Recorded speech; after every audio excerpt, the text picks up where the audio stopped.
Hello, I'm Courtney. What's up? And welcome to Book Talk. Today I'm going to be discussing The Gentleman's Guide to Vice and Virtue by Mackenzi Lee, and I just finished this like 10 minutes ago, and y'all, my heart is so full right now. I'm so happy by this book. This book was so good. I never wanted to end. Like, I feel like I kind of dragged this book out just because I didn't want to end. It was so amazing. Definitely a favorite of 2017. Like, I was surprised by how much I loved this book, but it was just so much fun to read, and I adore the main character, Monty. And if you haven't picked up this book yet, guys, like, please go do so. This book is fantastic. I am in love with it. It was so good, just amazing. And if you don't know what it's about, it follows a 18-year-old boy named Henry Montague, but he goes by Monty, and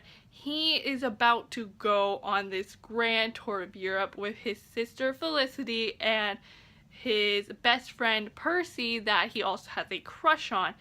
But he's like this bad teenager. He's making a lot of reckless decisions. Like, he drinks, he smokes, he goes parties, he's fooling around with men and women, and he's just a bad kid. So when he's going on this tour, you know, he has a lot of restrictions, and he also has a male chaperone that watches him.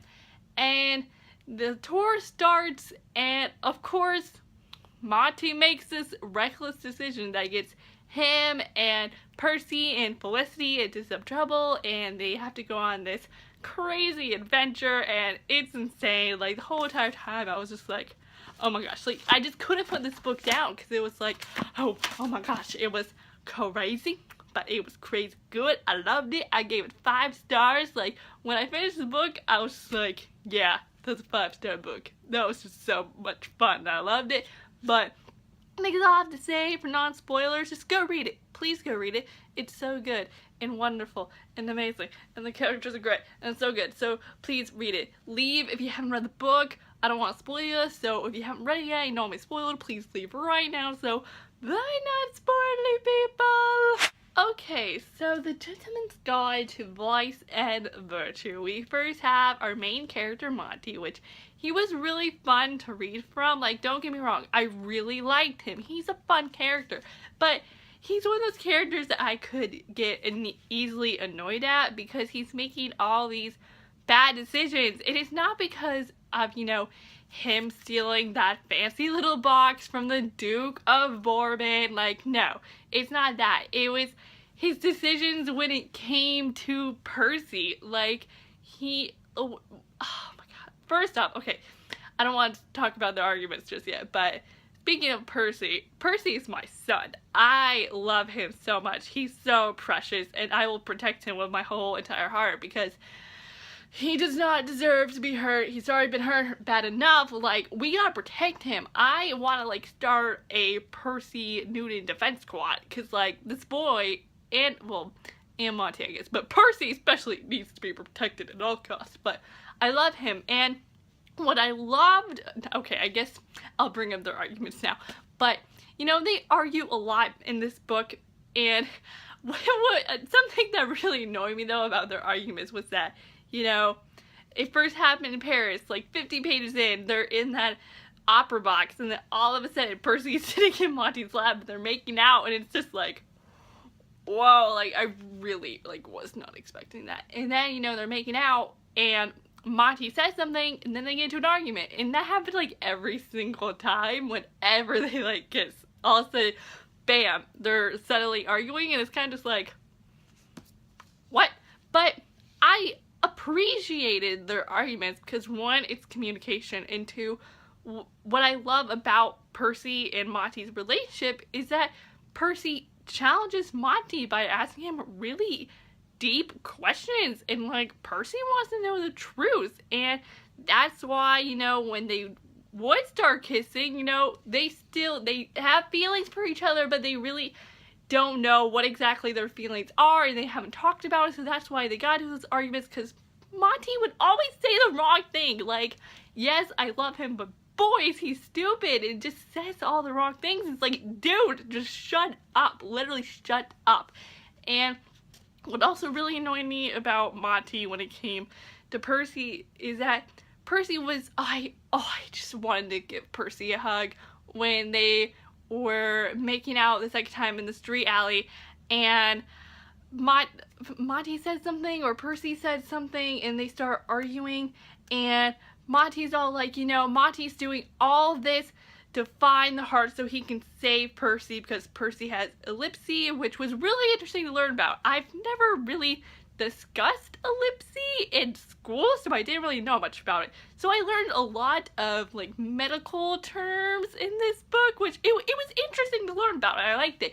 But, you know, Percy kept this a secret from Monty because he knew Monty would try to find a way to save him, and that is literally what Monty is doing this whole entire book.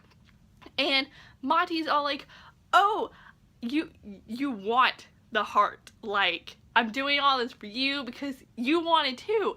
And Percy's just like, no, I don't. I never wanted it. And I knew deep down that Percy did not want the heart, because it's like, I just would always notice his facial expressions when Monty would be like, okay, we're gonna do this, or we're gonna do that. And like, you could just tell that Percy, yet even though, yes, he agreed to go to Venice and go on this crazy mission to find this dead woman, but not really woman's heart, you know, I could just tell, for me personally, I could tell that Percy really did not want to do this. And he has such a good point. I mean, this woman is not dead, but she's not alive either. And yeah, that is taking someone's life, because it's kind of like half and half. And thank God Monty realized that at the very end when they find her in the tomb, and he's just like, Percy was right. Like, literally, there is a person there, and we're about to take her heart.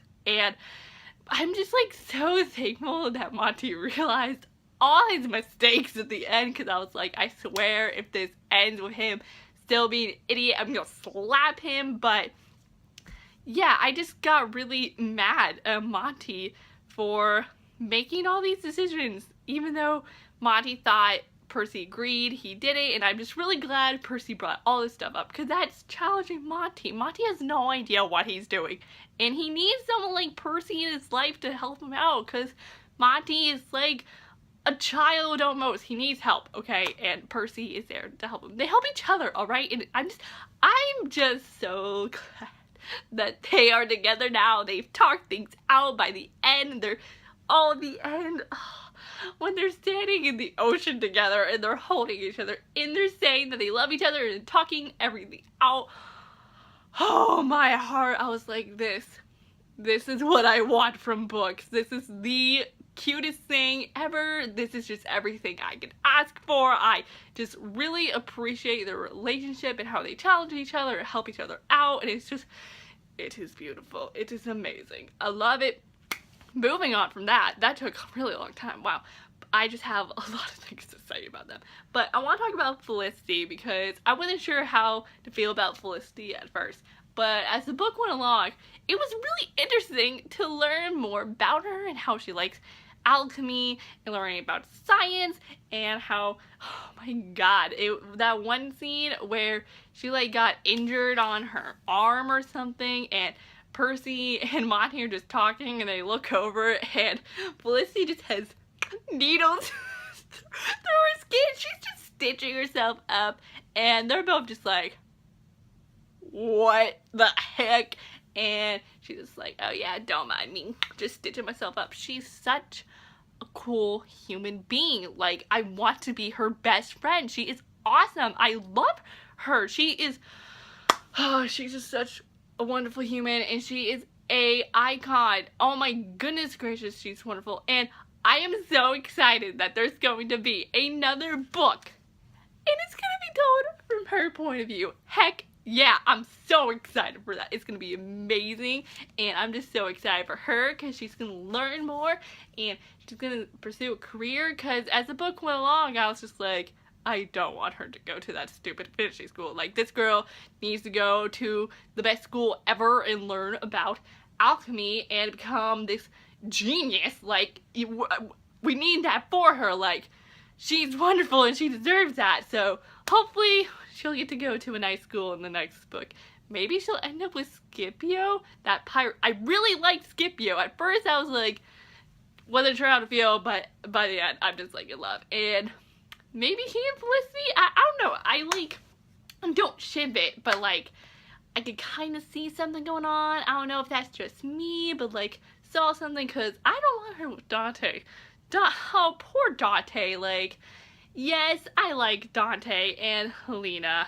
They're alright, but like, when Percy and Monty found her and Dante making out, I was like, oh, what in the world? This is so weird. But maybe Felicity Scipio can be a thing, because I think that would be cute. That's just me though. But she deserves all the best. Also, Scipio is really cool. He's like, it was so interesting to learn about him and his crew, because it's like they're not pirates, but like they kind of are. I don't know, I just found that really funny. But I haven't even talked about like the actual plot. I'm just too busy obsessing over these characters. The plot went into a direction I wasn't expecting. Like, before I started this, I had obviously read the synopsis, so I knew Monty was going to do something stupid. But as in the beginning, as I was reading, I was like, he's already doing like a bunch of stupid stuff. Like, what possibly could he do? And I found it so funny when, you know, he's in the French castle, he's at Versailles, and he steals the box, he gets caught with that French girl from the Duke, he literally runs out into public naked. I was just like, oh my gosh, this is definitely it right here. And it was so funny. Like, I obviously felt bad, but I couldn't help but laugh at it, because I mean, when you like picture it, it's funny. And so he has the box, and you know, for a while I didn't think the box was gonna be that important. I just thought it was literally like a fancy box. But then we learned from Helena and Dante more about it, and how there was a key inside, the Lazarus key, which Bible stuff, it was, when they started talking about the Bible, I was like, hey, like, that's what I read. It was just cool to hear about the Bible in this book. And so there's the Lazarus key in there, and then we get the code from the Matu guy. I don't know how to say his name, but Dante's daddy. And oh my god, I wish we could have seen more of him, because he was a really interesting character, to be honest. Like, I wanted to like keep talking to him. I was like, no, don't leave. Like, I want to hear more about this guy, and how the code was the first notes. Is that what it's called for music? Please don't judge me. But it was those random letters, and it was the notes to that song that Dante was trying to play. Oh, that was just really sweet to me. But I wish we could have seen more of him. I wonder if he got out of jail. Maybe that will be solved in the next book, because technically he's still in jail, which, can't believe he was in jail. I thought the whole entire time he was dead. And then that one guy from the casino was just like, no, like, he's not dead. I was like, what the heck? But yeah, I wish we just could have seen more of him. I just want to see more of everyone, honestly. Like, when I finished the book, I was like, okay, but like, what if we started this again, though? Because like, these characters are what made this book just so wonderful. Like, they just felt real. Even though this takes place in the 1700s, I just could relate, you know? Like, they just felt, I don't want to say modern, but like, in a way they did. And that was just really cool, and I just had such a fun time reading this book. I'm so excited for the next one. It's coming out next year, when I need it now. I want it now. That's all I have to say now. I hope you all enjoy this book talk. Thank you all so much for watching, and I am Courtney, and I'll see you all next time with a new video. So I will see you then, so bye!